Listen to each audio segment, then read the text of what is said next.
As a host তারা আমন্ত্রণ জানিয়েছে। আমি একটা সময় ঢাকার বাহিরে এবং দেশে বিদেশে অনেক স্টেজ শোজ করেছি।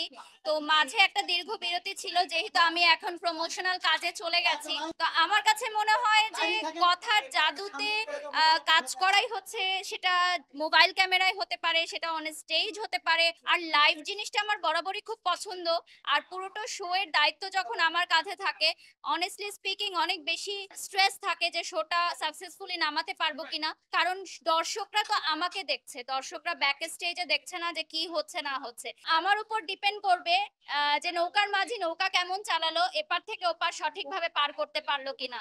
এই কথাগুলো আসলে আমি নিজেও শুনেছি, কিন্তু সত্যিকার অর্থে অ্যাওয়ার্ড এবং স্পন্সর এই দুইটা জিনিস একদমই ভিন্ন। আমি যদি এই সেক্টরে কাজ না করতাম তাহলে হয়তো আমিও বুঝতাম না যে আসলে অ্যাওয়ার্ড অ্যাপ্রিসিয়েশন কি আর স্পন্সর কি। আপনারা আমাদের পেছনে দেখতে পাচ্ছেন অনেক কোম্পানির লোগো দেওয়া হয়েছে, তার মানে এই কোম্পানিগুলো আমাদেরকে এই আয়োজনটা করতে আর্থিকভাবে সহযোগিতা করেছে, সেটার বিনিময়ে তাদের ব্র্যান্ডগুলো আমরা প্রমোশন করছি। দিস ইজ কল্ড স্পন্সরশিপ, যেটার সাথে অর্থ জড়িত। আর অ্যাওয়ার্ডের বিষয়টা হচ্ছে নমিনেশনের উপর ভিত্তি করে আমাদের জাজেস প্যানেলরা সিলেক্ট করে থাকেন কাকে অ্যাওয়ার্ড দেওয়া যায় বা কে এই মুহূর্তে সবচেয়ে বেশি জনপ্রিয় বা ভালো কাজ করছে। তো অ্যাওয়ার্ড আর স্পন্সরের মধ্যে একটা বিরাট ফারাক রয়েছে, যেটা আসলে আমরা অনুধাবন করতে পারি, বাট এখনো সাধারণ মানুষের মধ্যে এটা এতটা বেশি ক্লিয়ার না। আই হোপ আমার এই ভিডিওটার পর অনেকেই বুঝতে পারবে। নতুনরা অনেকেই কাজ করছে, নিজেরা নিজেদের যোগ্যতায় কাজ করছে, নিজেদের মতন কাজ করছে, কিন্তু বাংলাদেশে যদি উল্লেখযোগ্য কয়েকজন ব্র্যান্ড প্রমোটারদের নাম বলতে হয় সেটা গুটি কয়েকজনই। আমি মনে করি যে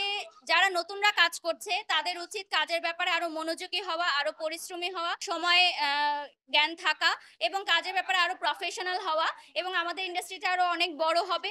তবে হ্যাঁ, নতুনরা অনেকেই ভালো কাজ করছে, এমনও অনেক ব্র্যান্ড প্রমোটারদের আমার মনে হয় যে পরবর্তীতে লিড করবে, তারা এই জেনারেশনের পরবর্তীতে যারা হচ্ছে লিডিং ব্র্যান্ড প্রমোটার্সরা থাকবে। সো আমি সবসময় সবকিছু পজিটিভলি দেখি। আমি সাধুবাদ জানাই যারা নতুনরা কাজ করছে। আর টিপসের ক্ষেত্রে বলবো যে ভাইরাল হওয়া বা টাকা কামানোর নেশা যদি হয়ে যায় আগে, তাহলে তারা আসলে খুব বেশি টেকসই ভাবে কাজ করতে পারবে না। কাজকে ভালোবাসতে হবে, যদি কাজকে ভালোবাসো তাহলে টাকাও আসবে, সম্মান আসবে, খ্যাতিও আসবে। আর সেটা আমার ফিটনেসেই আপনারা দেখতে পাচ্ছেন। কষ্ট করলেই কেষ্ট মেলে, সো আমার ফিটনেসেই দেখতে পাচ্ছেন। Thank you. আল্লাহ হাফেজ।